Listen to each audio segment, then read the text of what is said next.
Now, this is just part B of the question. So part B, you're asked to indicate if ordinary shareholders will be satisfied with the performance state of affairs and prospects of the company. Use relevant ratios to support your answer. So remember, in your booklet, and if anyone doesn't have it, let me know, and I will post a picture of it. I have the headings that you use for this one here. So the performance state of affairs and prospects. So the headings are here. You have profitability, state of affairs, and prospects is your headings, or performance, state of affairs, and prospects. So as I said before, when you are doing this section, there might be you can use obviously the formulas that you calculated in part A to talk about the three headings, but you also may have to calculate ratios yourself that you weren't asked in part A in order to talk about them in part B. For example, like the first one is profitability. If you're talking about profitability, you're talking about return on capital employed, you're talking about net profit margin, gross profit margin, etc. So you weren't asked to calculate return on capital employed here. So you would have to go and calculate it yourself in order, obviously, to talk about profitability. So I have them listed down there, the solutions, and just read through them. You're the same layout every time.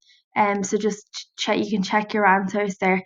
And just the last important point about part B is when you're talking about this performance state of affairs and prospects, like so the profitability, the liquidity, the dividend policy, when you're talking about this in part B, you're talking about this year's, so the ones you've calculated. So this question here, you're talking about this one here, the year, but you're also relating part B to this little box here in the right hand corner of the question, because this little box here is last year's ratios and last year's interpretation of accounts.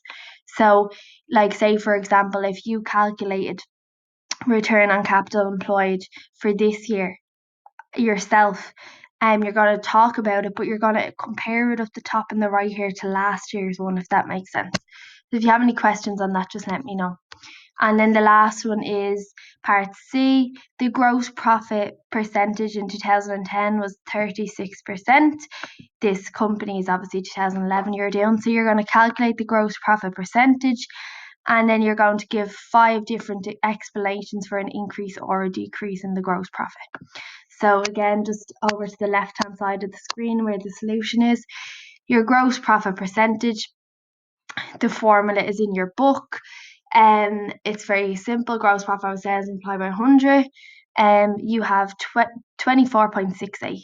Okay, so it's less than in 2011 this year that you're doing than it was in 2010. So that's the first part done there. You calculate it, and the second part is give 5 reasons. So I've listed 10 there. Okay, you can just pick any 5. I hope this makes sense, and thanks for watching. If you have any further questions, please let me know.